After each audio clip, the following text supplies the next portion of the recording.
everything you need to know about products and services that can improve your life. This is Experts on Call on CL 650.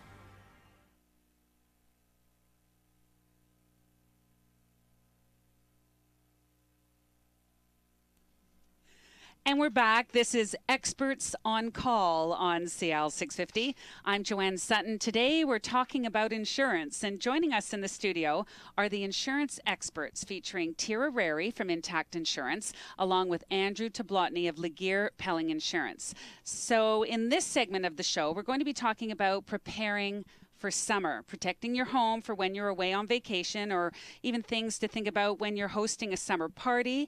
The summer season has a lot of distractions. It's a very busy time of year. So I'm just wondering, where do we start? What are some of the key areas around the house that we should be thinking about from an insurance perspective before we go on summer vacation? Who wants to start? I can start. Tira, great. An obvious one, of course, lock your doors before you leave. Hey, who hasn't walked out of the house on a summer holiday and got 3 miles down the highway and your husband says, did you lock the door? It's like, oh my gosh, have I got the kids? Yes. Great place to start, Tira. Thank you. If you have an alarm system in your home, this is a really good time to use it. And if it's a monitored alarm, then your company can make sure that you're contacted if there's a situation that comes up. Things like setting your lights up on timers so that it looks like people are home. And also arranging for somebody that you trust to check on your home is really a good idea. So just like a neighbor or a friend, or is there a requirement for somebody to come by or somebody to be in your home for any length of time? Or not necessarily during the summer season. It's generally during the heating season that we have requirements, and it's after 4 consecutive days being away from your home that you would have to make arrangements for somebody to check on the dwelling at least every 24 hours. However, that's a really good rule to follow in the summertime as well, because you want to make sure that something hasn't happened to the house. That sure, it's peace of mind. Exactly. Not necessarily policy, exactly, but it's peace of mind, and it's good practice. Exactly. What about obvious things like mail delivery and having the newspapers pile up at your front door? Well, I guess it's all about being proactive in terms of making yourself improving your probability of not being attacked, while you're gone. So, making sure you're stopping your mail, like I know the newspapers, they're always looking for in the summer this you can donate your paper, turn off the subscription and donate it. Whether it's summer or year round, that's a good thing to do. Make sure that somebody's collecting your mail, if you don't have a mail slot, that it goes right through, so that it isn't piling up, so it's obvious. One that again isn't obvious to a lot of people is to turn your water off. The water main. Yeah, turn your water off at your hot water tank, because if something does go, something breaks, the water could be running for a week, and that could be pretty devastating when you come home. And if nobody is checking on your house, house full of water can be very an absolute disaster to come home to. Yeah, especially if you got a basement that all flows in the basement. So you'll have if you don't have a swimming pool before, you'll have one afterwards. So. It's really not a laughing matter. I'm chuckling. No. I'm chuckling out of nervousness, actually, because of the growing up and however many times that our family traveled, I don't remember one instance where we left the house and mom or dad said, oh, did someone turn the water off? We just never did that in our home. Never thought of it. Well, and that's because water claims have become so expensive now. I mean, with the mold issues and everybody having hardwood floors in their basements. I remember as a kid having a water leak, and it was a concrete floor. So you went in, you mopped it up, and that was it. There was no insurance claim. It was a couple hours of mopping and it was all taken care of. And now with hardwood floors, if you don't get it in an hour, the floors start warping and you're looking at thousands of dollars of claims. And then replacing the drywall and any electrical cords that may have been sitting in the water, and on and on and on. Correct. And then the mold issues become more, but we're much more aware of what it can do. I mean, in our days, nobody thought about mold. It was, if it doesn't kill you, it makes you stronger. So it was our parents' attitude. That's a great checklist actually to go through. You know, your alarm system, locking the front door, lights and timers for your lights, turning the water off, letting your neighbors know you're away. What about some of the other summertime activities where we're hosting a lot of, you know, friends and family, or the local baseball team is coming to the house for a barbecue? Are there certain things that we need to be aware that would affect our insurance? Well, as I said in the first part, you do have liability coverage, and that covers you for negligent acts, or if you are sued, whether you're at fault or not. I mean, you can be sued for anything, and your house insurance will pay to defend you against those lawsuits. I mean, in summer, you've got issues if you have a pool. I mean, those are there's a huge exposure. I have a pool, and you know, I know my wife more than once has, you know, run and had to jump into the pool with kids, neighbors' kids saying, "Oh yeah, I can swim," and you know, you got the rope out, and they say, "Oh, no problem," and next thing you know, they're going down. So, you know, if you're not looking after them, you're negligent. So that, or another issue that's and I had it as well, but was a trampoline. A trampoline, very common right now. And you know, the problem is the bodily injury claims are getting huge. Just to put it in perspective, you know, using some statistics from ICBC, they're now paying out for bodily injury claims anywhere from 2 to 3 claims per week in the $2 to $3 million range.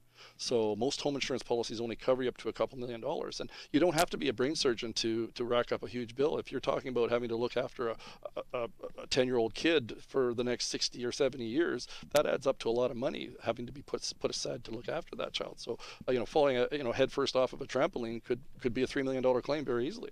So if you've got a 5-year-old at home and you've just bought him or her a wonderful trampoline with the beautiful the netting on the sides, thinking that you're taking all the safeguard and taking all the proper actions for safety, and you're hosting a party for his birthday party, and you're hosting, you know, a dozen neighborhood kids, do I need to let my insurance company know I'm doing this?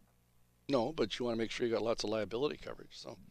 And the problem we've got is that, as I say, most companies only give you $2 million liability. So if you want to have higher limits, you've got to look at what's called an umbrella liability policy, which we'll get into, you know, in one of our future shows. But it provides you with that opportunity to have higher limits because, as I say, the claims are getting higher and higher. And you know, the numbers we're seeing now are 2 and 3 million, and those are from claims from 5 or 6 years ago. So if you've got a claim that goes out for 7 years, where's a claim 7 years from now going to be? You know, is it going to be $5 million? Probably. And Terry, you mentioned earlier about hosting something as simple as a yard sale is a little bit of a red flag. Exactly. Having a yard sale, you're going to have extra people on your property, and you, again, need to be concerned about the liability hazards. So watch for tripping hazards. Another item that you should look out for as far as yard sales is concerned is the access to the other buildings on your premises. You're probably going to be very consumed by the selling aspect of your yard sale, but if you leave your back door open, somebody could walk right in and take off with your TV or your... wandering around on your property. Exactly, right. Exactly. So just things to be concerned about. You mean that TV wasn't for sale? It wasn't, no. Right. You've posted your garage sale in the newspaper. You've invited the world over to your house, right? Exactly. You need to take the appropriate actions. Well, from a broker's perspective, my only concern with yard sales is that, you know, you're getting rid of your junk, but are you now allowing people to see what all the good things are in your house and making yourself a target? So you may make a couple $100 on a yard sale, but you may be opening yourself up for viewing for other people to come back at a later date to pick you clean. Sure, that's true. Yeah, it's just crazy that we have to live that way, really. It's just what society is today, I guess. Also, other summer activities are included in this topic could be boating or ATVs, or does that fall into the area of liability? Again, those are liability concerns. You're out water skiing, you know, or you're just driving. I mean, you look at some of the yahoos that are out on the boats on the lakes, and they're driving around at, you know, significant speeds. I was talking to a fellow the other day. He said he couldn't believe it. There's a guy up in Kelowna he bought a boat from the States. The thing goes 180 miles an hour. You know, he has a boat that goes 55. He says, I have a tough time at 55. He says, I can't imagine this thing at 100, like it's some sort of super deluxe jet ski thing. He says, I can't imagine even trying to react at that speed. And you know, why anybody would need that? Would want to go that fast. Well, like I have a motorcycle, and people say, "Oh, well, why don't you get a bigger?" I got a 750. I said, "Well, 750, I can kill myself just adequately with a 750. I can go fast enough to kill myself. I don't need an 1150 cc to do that." So, should we talk about renting a car, which could be a very common occurrence if we're traveling or flying to another city, or even if there's company coming and you need an extra car to rent to accommodate company. Right. Well, rental cars, if you're renting a car, your ICBC coverage, if you've purchased it and or if you've got an Intact policy or some of the other policies out there, a lot of them include rental vehicle coverage. So they cover the rental of the vehicle. So it extends the liability and collision and comprehensive for the vehicle in the event that there's something unfortuitous happens with it. Again, when I go back to the umbrella liability, that if you do have an umbrella, that policy also extends coverage to that as well. So it's another way to provide extra layers of liability coverage on it. So I guess the bigger issue when we're talking about cars is something that people aren't aware of is that when you travel in a car, well, let's say when you fly, generally speaking, I know with Intact, there's no limit on how much you can take with you. So if your wife wants to pack away $10,000 in her suitcases with her, and when she goes, there's no problem being covered.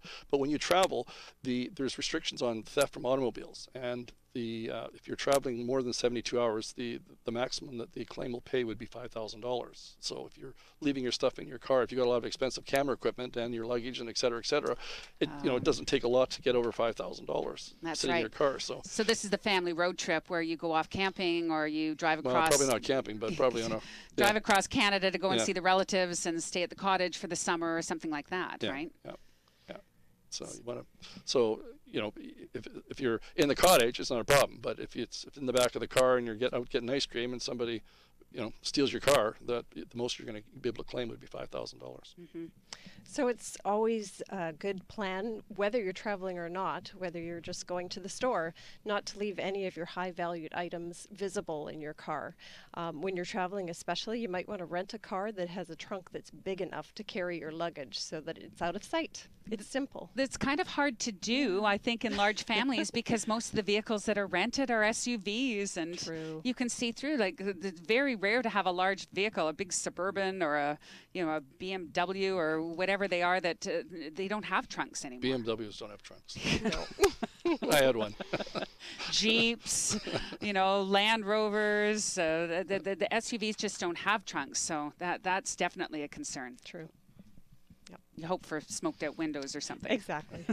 You're listening to Experts on Call on CL 650. I'm Joanne Sutton, and joining us in the studio today are the insurance experts, featuring Tira Rary from IntactInsurance, along with Andrew Tablotny of Laguerre Pelling Insurance. If you want more information on some of the topics we've been talking about, you can get that online at intact.ca. We'll be back in just a few moments. This is Experts on Call on CL 650.